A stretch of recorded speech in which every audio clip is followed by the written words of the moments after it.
What's going on, people? It's your boy Marv, and this is another edition of Nerds in the Hood. Hope y'all doing all right today. Thank you for checking out this video. I hope you like, share, and subscribe as well. But let's get down to business, folks, because I know what y'all came here for. Once you clicked on the picture, I know you know what time it is, and if you don't, I'm gonna let you know what time it is. It's another edition of the Movie Pass Movement. For those of you who are new to this, let me tell you what's up. So basically, I have the AMC Stubs Premiere List Pass, and what I've been doing with it lately is checking out the latest movies whenever I can, whether it be anime or non-anime. And I've basically just been running wild with it ever since like the summertime. I started with like long legs and just kept going from there. So anyway, basically what I wanted to do this time is get the final era chapter of the life of Mr. Edward Brock, and review Venom: The Last Dance, also known as Venom 3. You know what I mean? So basically, they had to call it The Last Dance because it was supposed to be one last ride, one last chapter. Had nothing to do with Michael Jordan or that epic documentary you all saw during the COVID era.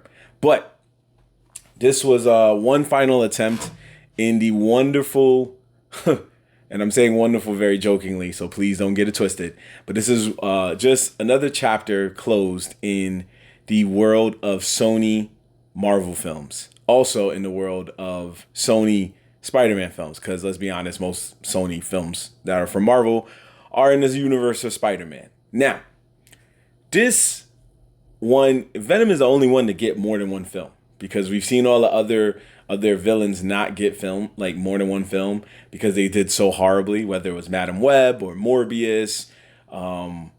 Actually, yeah, I think it was, Madam Web and Morbius was like really, really where it's at, and they were both bad. And now we got Kraven the Hunter on the way, and I hope that's not bad, because the trailer is making it seem cool. So let's hope that it's not bad. But we'll get to that when it comes out. For now, let's focus on this. So basically, this movie was basically about the fact that we are introducing another villain that we hope this villain might find his way into the MCU based on this film. And his name was Knull. And this guy had the power to open up portals, which I can assume can go to different universes. But we don't know that much yet. We just know that he was opening portals to the world that Venom was currently in, which was, I don't even know what universe number that is, but it's definitely not the MCU universe. So he was hunting down Venom because it turns out Venom has in his core called the Codex. And the Codex basically imprisoned Knull for many of years. But because the Codex was activated again, because him and Eddie became one back in, I think it was the first Venom maybe, or the second, in a previous Venom film, it activated it, which triggered it. And now Knull is like he gets these like unstoppable beasts that are just like easily, like, they can destroy anything. They're basically almost like immortal. So he gets these beasts to come and hunt Venom, and Venom goes from San Diego all the way to at least Las Vegas to try to get away from these things. And at the same time, Eddie Brock is wanted for murder because they are accusing him of murdering a cop from one of the previous Venom films as well. And then you find out that cop also plays a bigger part in this movie too. Now, we do get appearances from Juno Temple. We do get appearances from Chiwetel. I don't want to butcher his last name, but he knows who he is. I'm going to put a picture of it on the screen so that way you know who I'm talking about. And we also get, do get some clarity of some things. Because first off, if you remember from the trailer, they showed one gentleman. I'm trying to make sure I got his name. So they showed this one gentleman in the end of Spider-Man No Way Home, when Eddie Brock transported over to Marvel's cinematic universe. And then he was talking to a Latino, Hispanic bartender all the way in Mexico. He was a Mexican bartender, basically. He was talking to that guy, telling him about his life. And then when the movie starts, it's him still telling about that life. So they're starting it basically from the end of Venom 2, aka the end of No Way Home. And they're beginning it from there. So what's cool about it is when he comes back to his universe, he sees the same Mexican bartender and talks to that guy. And that guy's like, I don't even know what you're talking about, because they're two different guys, obviously, multiverses and all that. So it clears that up as to how he ends up in Venom's universe. There's just two different forms of him. I'm gonna throw some spoilers out, people, just to keep it going. I'm not gonna tell the whole film, obviously, but I just wanted to bring up some of those things because I was like, that was super interesting. Now, another cool clear up is that we now know this has nothing to do with Andrew Garfield's Spider-Man universe, because there is a character in the film named Martin who meets Venom later down the line and gives him a ride. For whatever reason, I will let you see the movie and find that out. And he gives Venom and Eddie a ride, and while he's giving him a ride, he's trying to go find aliens. Take that what you will. They don't want to let him know that there's an alien sitting amongst them, but he goes with his family on a cross-country trip to see aliens one good time because they find out that Area 51 is closing. Now, the reason I'm bringing up this specific character is because this character named Martin is played by Rhys Ifans. Rhys Ifans also played in another Marvel movie. What Marvel movie was that? Well, let me tell you. That Marvel movie was The Amazing Spider-Man. He was the Lizard. So he can't be the Lizard in one universe and be Martin. I mean, he can be the Lizard in one universe and Martin in another universe, but he can't be the same guy. So it kind of starts like moving things in perspective, especially with Chiwetel's person too, because he was General Strickland in this movie. And as you probably remember, in Doctor Strange 1, he was Baron Mordo. It's Doctor Strange 1 and 2. So, yeah, that much clears it up. So that much I can clear up without, like, it's going to spoil it, but that's not a spoiler where you're going to feel like, that's not fair that you told me that. I don't want to spoil the film too much because it's only been out a few weeks, but if you didn't see it by now, either you don't want to see it or you just haven't had the time like me, and I get it. But what I do want to say about this film, outside of all of that, is that this was a very interesting film.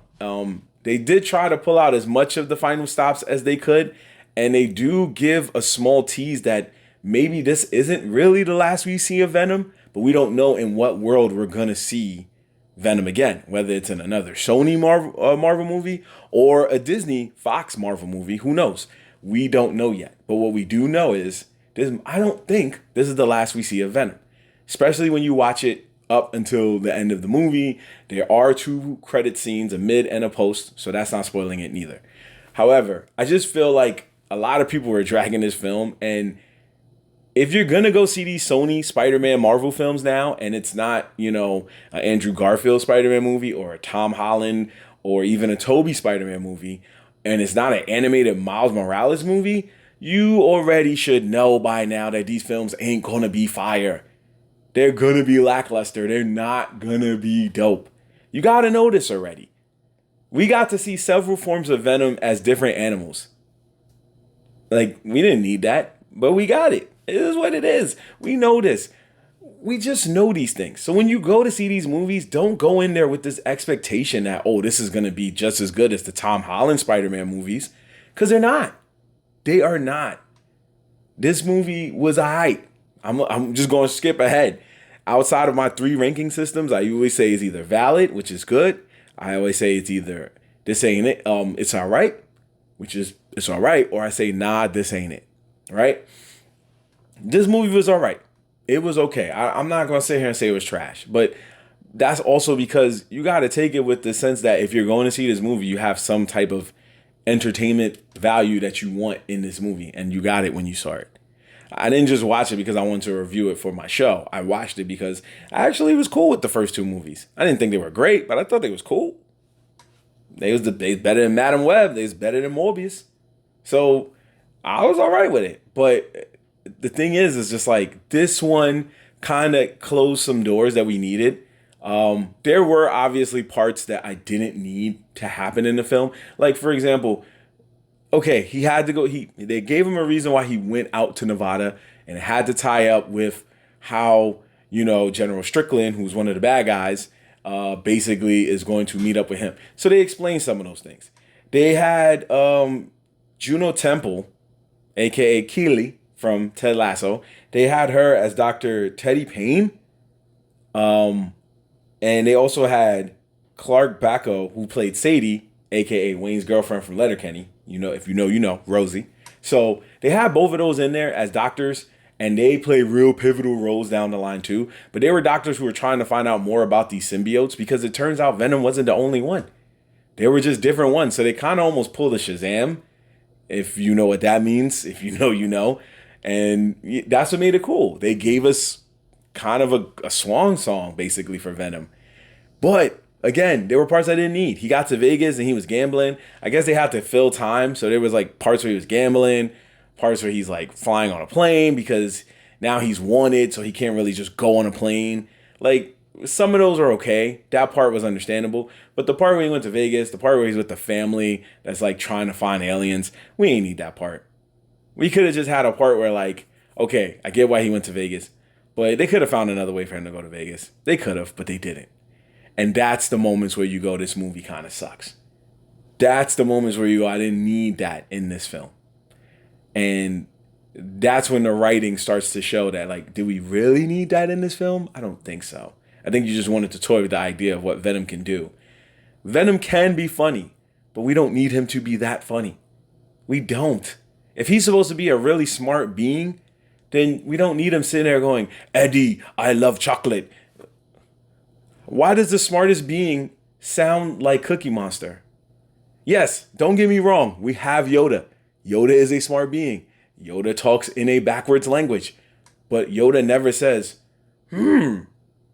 food delicious it smelled. Like, he never just talked randomly. Like, wet water is. Like, he never did that. That wasn't fully his thing, right? Unless I'm wrong, then write in the comments. Let me know I'm wrong. I'll take that L. But what I'm trying to say is, like, yes, he's supposed to be a little goofy and a little quirky because he's finding new things. But he's also, like, at the same time, like, hey, I have dozens of knowledge of information from different universes that'll splatter your brain if I showed you. He said that in the last movie. So it's like, that always made me mad. Like, that's my whole thing. But cool things, for that matter, is that he did go with they did try the We Are Venom.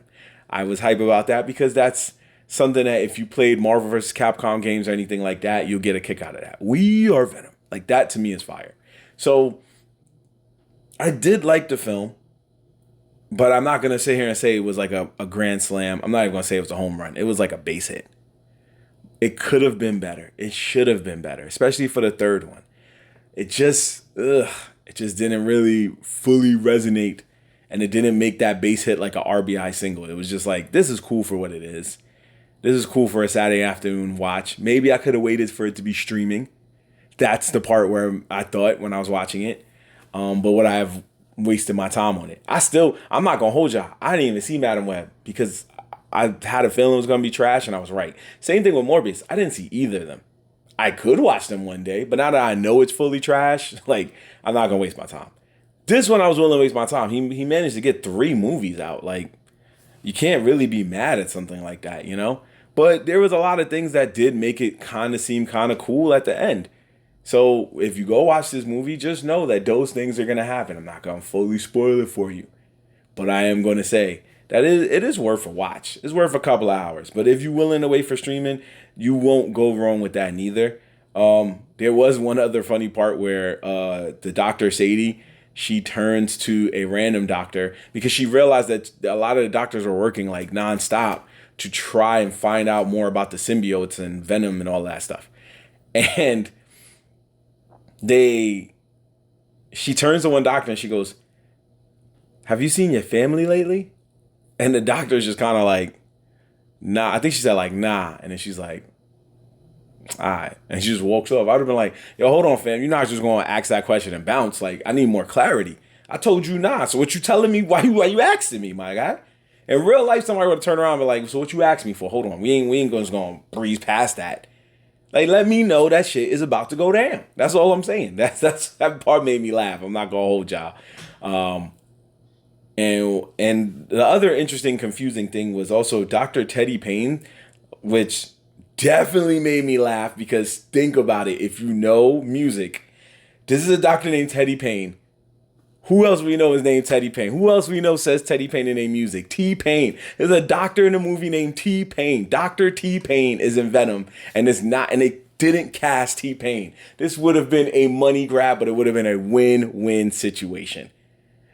Having Dr. T-Pain be played by T-Pain, oh, way to drop the ball on that, Venom. Way to drop the ball. Also, one final note. I think it's very interesting that the final Venom movie, or the Venom 3, which I don't need the air quotes, but Venom 3 had a horrible dancing scene that they didn't need to a disco song. And if you remember, in Tobey Maguire's Spider-Man 3, he danced to just a pointless disco song too, when he got the Venom symbiote in him. So it goes to show that I think that was just a playful nudge, maybe, to bad dancing with Venom inside you. I don't know. Maybe it was a little like just Easter egg fun reference to that Tobey Maguire scene. But I just started to think like, yo, if y'all both going to dance, that let me know that it's quiet for this. But I do think that this can lead to maybe Venom, if you see the end, maybe Venom might show up in the MCU. Maybe it might still be Tom Hardy's Eddie Brock. Maybe it might be another Eddie Brock. As long as it ain't Eddie Brock from the third Spider-Man with Tobey Maguire, then we're fine. But who knows? I think this will find its way. So that's what I'm trying to say. I don't think we're done with this Sony Venom yet. And I hope Sony finds a way to just push these characters to Disney and let them handle it and just be done with this. We don't need any more. After Kraven the Hunter, we need to be done with Sony and Spider-Man movies, unless it is a straight Spider-Man movie, unless it is Miles Morales, unless it is Tom Holland again, or unless it's a new Andrew Garfield. Even if you do bring back Tobey Maguire, I'll accept those. But let's not do some side story about any other villain in the Spider-Man universe, because they are not working. You're not DC. You can't make it just gold appear like the Penguin. You're not even Disney Marvel, and you can't make it just appear again like Agatha all along. You don't have the power to turn water into wine in this case, is what I'm trying to say. You don't got that. You don't got gold in your hands that you can just do. You guys took a property and you keep just fumbling the bag. And we don't got time for fumbling the bag, folks. We ain't getting any young out here in these streets. We want to see some quality stuff. We want our kids to see some quality stuff. And we want our kids' kids to see some quality stuff. So, Sony, please, do yourself a favor. You still got time. Just take the bread. Tell Disney, yo, how much is it going to cost if we give you all this? Or give Disney a number. You know they good for it. And then let them just open the paper and go, I think we can do this. And just give all those characters to Disney. Let's get them all in one universe. Let's make it happen, please. Please, that's my request to you. But again, cool shout out, though. The fact that they did do a dancing scene just like in the Spider-Man 3 with Tobey Maguire. I think that's what they were going for. I don't know. But I think that was cool. So anyway, again, this movie was all right. Go check it out if you have the chance. And you will not be disappointed like you were with Madam Web or Morbius, okay? Anyway, so I'm gonna catch y'all next time. Got more reviews, got more topics on the way. It's another edition of Nerds in the Hood. Make sure you follow us on all social media with the link tree in the description below. But until next time, it's your boy Marv last signing out. Peace. Venom. Eminem voice.